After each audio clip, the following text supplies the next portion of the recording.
coisa que regulamenta o sistema financeiro nacional.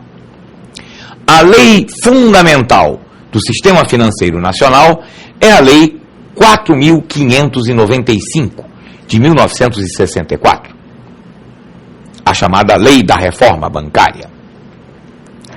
Na verdade, a Constituição Federal de 1988, em seu artigo 192, dizia que o sistema financeiro nacional será regulamentado por lei complementar, que iria substituir essa lei 4.595 de 64, já bastante antiga.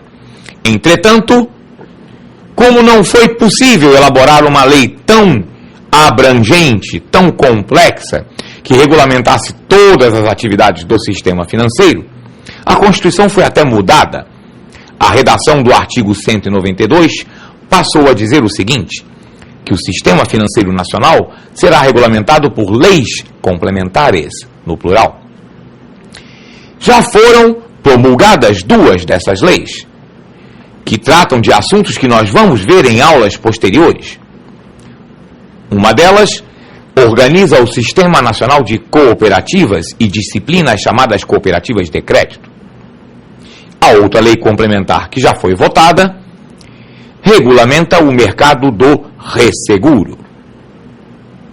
Só antecipando um pouquinho este conceito, resseguro é chamado o seguro do seguro. A seguradora, quando assume um risco excessivo, faz um seguro desse risco que ela está correndo.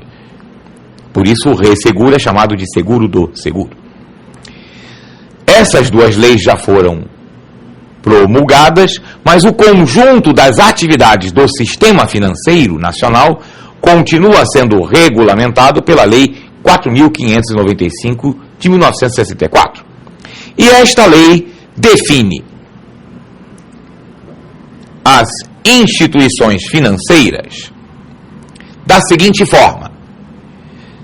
Diz que as instituições financeiras são aquelas pessoas jurídicas, públicas ou privadas, que se dedicam às atividades de coleta, intermediação e aplicação de recursos financeiros, próprios ou de terceiros. Dedicam-se também à atividade de custódia de valores de propriedade de terceiros. Custódia é um termo que significa guarda. Quando uma instituição está custodiando valores, significa que ela está guardando esses valores e se responsabilizando por eles. Vamos então centrar o nosso estudo, o nosso foco, na atividade de intermediação financeira, que é, na verdade, o centro, a razão de existir, o foco das instituições financeiras. E para a gente entender a atividade de intermediação financeira, por que ela existe, para que serve, como que ela é realizada, a gente parte do seguinte pressuposto, da seguinte constatação. Na sociedade, existem dois tipos de pessoas em relação às disponibilidades de recursos financeiros. Temos aquelas pessoas que têm disponibilidades, têm recursos sobrando. Estas pessoas são chamadas de poupadores. Os poupadores são aquelas pessoas que possuem superávit nos seus recursos financeiros em algum momento. Ou seja, elas têm mais recursos naquele momento do que os gastos programados, as necessidades de despesa.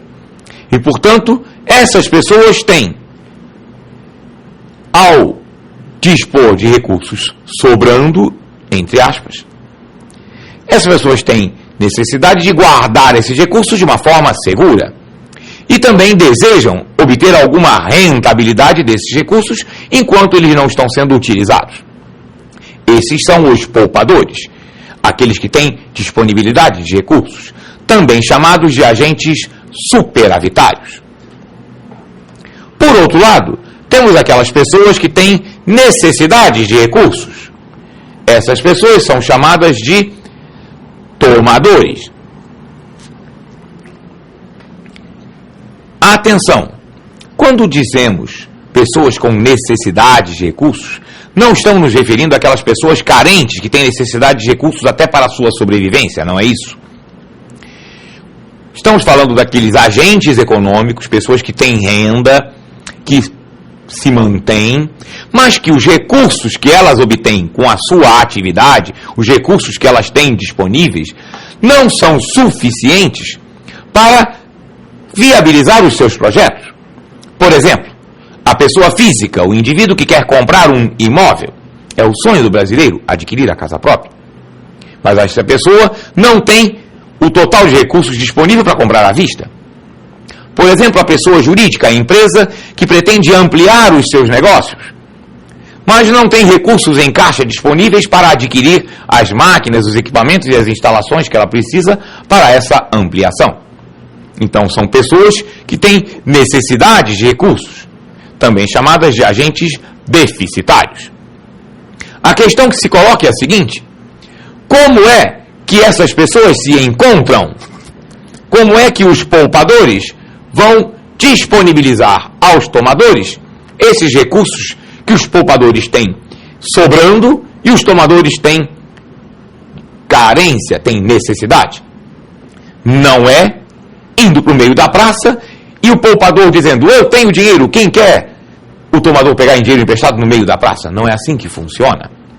É neste momento que surge a necessidade de uma instituição que faça essa ponte, que faça a intermediação financeira. É o papel do intermediário financeiro.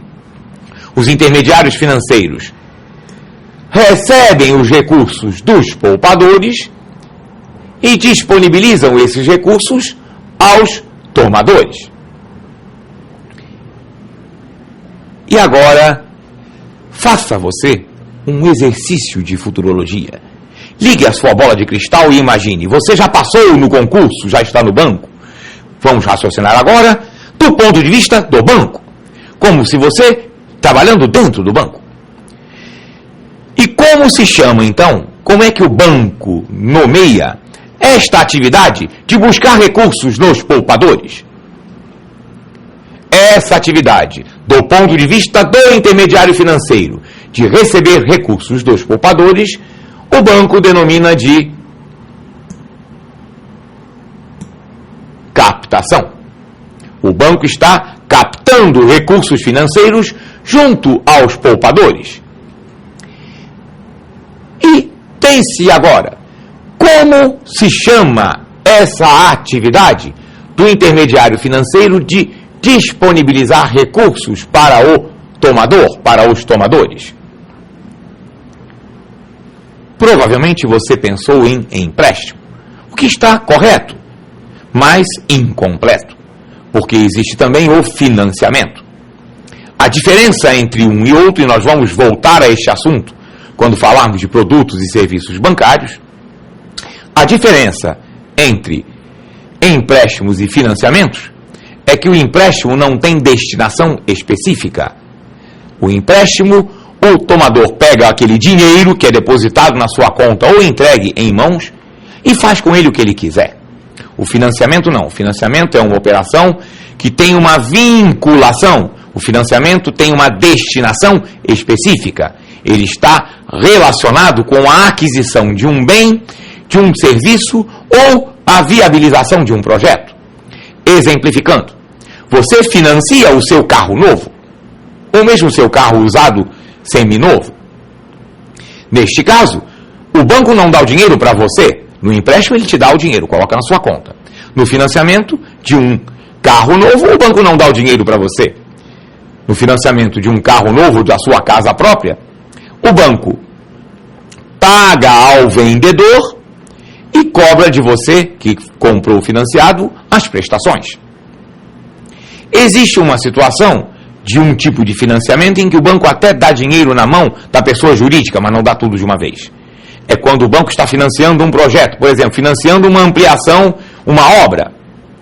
o banco vai liberando em partes e só libera a segunda parcela após o engenheiro do banco vistoriar a obra e verificar que se o cronograma está sendo cumprido. Portanto, neste caso também é vinculado àquele projeto. Então, repetindo e relembrando, empréstimo sem destinação específica, financiamento vinculado à aquisição de um bem ou um serviço. Você pode financiar, por exemplo, uma viagem de férias, ou vinculado à viabilização de um projeto. Para darmos uma nomenclatura que englobe tanto empréstimos como financiamentos, vamos chamar essa atividade do intermediário financeiro disponibilizar recursos aos tomadores de operações de crédito. Então, estamos vendo o primeiro fluxo de recursos da intermediação financeira. Mas é claro que o fluxo de recursos não se dá apenas no sentido que você está vendo na tela, porque os poupadores não vão ficar com o dinheiro depositado no banco o resto das suas vidas. Eles vão precisar buscar de volta uma parte ou todo desses recursos. Eles vão fazer saques, vão sacar parte daquilo que foi depositado. A captação, ela se concretiza, ela se viabiliza por meio dos depósitos que os poupadores fazem nos bancos. E, periodicamente, esses mesmos poupadores vão sacar uma parte do que foi depositado para fazer frente às suas despesas. Por outro lado, os tomadores contrataram uma operação de crédito, pegaram um empréstimo ou pegaram um financiamento, e eles têm que pagar as prestações dos empréstimos ou dos financiamentos que foram contraídos. Vamos pensar agora então nos valores que estão envolvidos nessas duas operações. No caso do saque, o poupador, ao sacar, além do principal, ele irá receber uma remuneração, ou não. Dizemos ou não porque haver ou não uma remuneração depende do tipo de depósito que foi utilizado na captação. Se, por exemplo, for uma conta corrente, depósito à vista, a remuneração que o banco paga ao cliente é zero. Conta corrente não tem remuneração. Se for uma poupança, paga 0,5% mais a TR, se deixar pelo menos um mês.